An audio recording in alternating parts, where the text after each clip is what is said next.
Aaron? Where are you? Where is Aaron right now? Hi guys, so this is basically my third time recording this. It's the new year, it's 2014, so I thought, why not share with you my coming out story? Coming out videos on YouTube really helped me when I was coming out, so I wanted to contribute to that. And first off, thank you to so many of the people who made those videos, like Troy Sivan and all these different guys that really helped me. So thank you for that. To start it off, I did grow up in a Christian home, from a Christian family. I am faithful right now, but I don't like to use the word Christian and religion because it just puts a lot of labels on things. My family was always very close and whatnot. So being gay was like, I thought they would accept me, but it was like I didn't want to bring it into the family in a way. Don't mind my stuffiness, I'm a little stuffy. And basically, if people ask like, when did you know you were gay, when did you start feeling that way? I started feeling attraction towards guys when people feel attraction towards someone. When I was like 11, 12, wherever it was, I just always felt attracted to guys. Not that I wasn't someone attracted to girls, I just felt more physical attraction towards guys. So I was always confused like throughout when I was younger, and through middle school and the beginning of high school I was very shy. I'd sit in the corner, like all that stuff. I wouldn't really talk a lot, but I knew that wasn't me. So, and also on top of that, I was bullied a lot, whether it was for being somewhat more feminine, a figure skater, homeschooled, or Christian. I was always bullied in some way or picked on in some way, so that hurt. That just hurts when you're younger, even when you're older too, so don't bully. And basically, through middle school and beginning of high school, I was shy and all that way, but I knew I was always attracted to guys, so it was like this confusion thing. But I always thought, hey, I'll get a girlfriend and everything will go away and it'll be fine. It's not the case. Basically, about grade 10 or something, or 11, on New Year's, I made a resolution I was just gonna be more myself, and I was gonna take chances and go up on stage and sing because people have never heard me sing before, and just be more outgoing because I knew that's who I wanted to be and who I was. So I did. But throughout that, I lost a lot of the group of guy Christian friends that I had. They just stopped talking to me. Don't know why to this day, so that hurt a lot. And throughout that, I was bullied by them a lot in ways. Like they would whisper stuff about me while I'm there, make bets on me, make jokes about me, and that just stuff hurts a lot. So throughout that and other type of bullying, I did get to the point where I was getting very depressed for about a year or two, and then last November 2012, I got to the point of self-harm, which wasn't fun. That's not good, and that was just the breaking point to me, knowing that something had to change, that this weight that I had on my shoulders of not being out just needed to get off. I needed to push it off. So throughout that whole December, I was very upset for a lot of days. Since grade 11, for about 3 years, I worked at the grade 6 to 8 youth at my church. And I love those kids to death. I love working with kids, and I loved that volunteering. It was amazing for me, and I developed some amazing relationships there, and invested a lot of time into that. So I was scared if I came out that I would lose them, and that's not something I wanted at all. So I didn't really want to tell anybody. But then I ended up, I was at skating one day, and one of my guy friends just basically looked at me, and we were sitting in the stands once, and just said, Aaron, are you interested in guys? And I just said, yeah, I am. And that's all I needed. I needed someone to ask that, and that itself felt like a part of that weight was off. Like I could relax and I could breathe. And since then, that was last January, throughout that's when I started my coming out process. And I ended up telling one of my close guy friends, and he was totally supportive, but then a situation happened with that, and it just got me confused with my feelings of what I felt towards him and such, which was really hard, because coming out is hard enough, so when you have feelings involved of other things, that just makes it really confusing. But everything was fine with that. I got over that in a few weeks. And I slowly started telling my friends. I wanted to tell my family because I am very close with my sisters too, and I wanted to tell them, but I didn't want to bring it into the family yet. I didn't feel ready.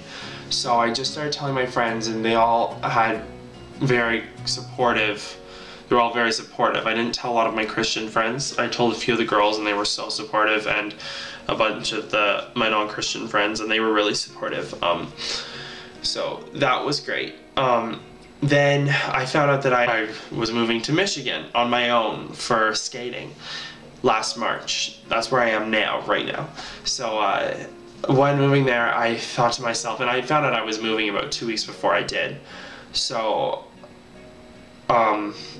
I needed to know, okay, am I going to tell my parents now, or am I not going to tell them? And the thing is that I would have told my parents way earlier, like months before, but it was just, we had so much stress going on with my family. Like, my dad has cancer, there was issues going on with other members of my family, and it's just, I felt selfish for bringing, if I came out, because I felt like that's bringing more stress onto the family that we don't need, and that's not the case. I should have told them earlier, but I just, so if you ever feel like that, like you're gonna bring stress onto your family by telling them, still tell them. It's gonna be better that way. So a week before I moved, I sat my parents down, kind of out of nowhere, and I just told them, Mom and Dad, like, I'm interested in guys. I didn't even say I was gay, I just said that, and they didn't say anything. They walked up to their room, started screaming, throwing things, yelling things, came running down the stairs, yelling at me, pointing in my face, calling me disgusting, calling me things that I can't even say on here. The worst things a kid could hear from their parents, which really hurt. But I put a shield over my heart. I said, I'm not gonna cry, I'm not gonna respond, I'm just gonna take it, try to not let it affect me, because that would be the best thing. So I did, but that was the worst day of my life. And I'm always gonna remember it, but it was the worst day of my life. But since then, my parents have been the most supporting parents I could ever ask for. They have totally amazed me, and they support me 150 million%. I love them. I would never ask for any different parents. They even tried to made us reenact my coming out so they could respond the right way, and I forgive them 100%. It's just, I will always remember that day just because it was when I came out to my parents, but I forgive them and everything, and everything's great now. I didn't tell my Christian guy friends one-on-one because I wanted them to just find out through friends. I was very close with some of my Christian guy friends though. They called me a brother, like I was so close to a lot of them. When they did find out, I messaged them. Some of them messaged me a few months after I moved, and they were asking questions about it. One of them, who called me a brother before, who I was considered one of my best I would have considered as one of my best guy friends at the time, basically said to me, I will help you fix it, or I don't want to talk to you. So he blocked me off Facebook, because obviously being gay is not a problem. It's just who you are. Just like if you have brown hair, or just like if you, whatever, if you like something, like it's just who you are. So he's blocked me off Facebook. He doesn't talk to me, which really hurts, because I did care for him genuinely as a good friend, and he doesn't talk to me. One of the guys who was like a little brother to me, that I actually taught in the youth, he wasn't okay, but he was just kind of like weird about it all, which I understand, he's young. But he removed me off Facebook, which really hurt, and has kind of stopped talking to me totally, which hurt a lot, because I invested a lot of time into him, and I genuinely do care about him, and still do, and I want him to do well in his life, but it's hard when people like that you care about a lot and you've invested so much time in just leave you and disown you in a way. So it hurts like that. But and I've gotten comments from people at the church, of little Facebook comments or online comments or all these different things, and they haven't, it really hurts me, because I invested so much time into the church, and they've barely even contacted me since I've moved. They've kind of just been like, oh, well, you're gay, so get out. So that hurts a lot, and that's not the way that Christians should be working. They are supposed to be sharing love, not spreading hate onto someone. So that still hurts to this day in a way. But since moving, on a positive note, since moving to Michigan, I have developed some of the most amazing friendships in the world that I never thought I could have, and they have been the most supporting people I could ever ask for, and they literally, I feel so comfortable in myself. I go home now and people say that they can tell how much more mature I am. They can, people say that they look up to me in a way of just, because I love being myself, I love being outgoing, I love meeting new people, and overall I just love being honest. I love all that, but a problem that I do still have is I'm very, what's the word?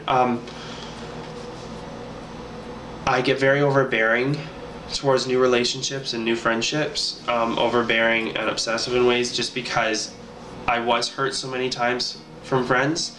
They would take advantage of me a lot in the way of, oh, Aaron's always going to be there, like, we don't have to worry about him, we don't have to tell him we love him, we don't have to really care about him, because he'll always be there, he'll always be with us, I'm very dependable. But that's not the case. I needed the reassurance, so now I've kind of developed a problem where I always need to be reassured with things, but I'm working on it, I'm fixing it, just like anyone that has their own problems. And the reason I say this to you guys is because I am totally open and honest.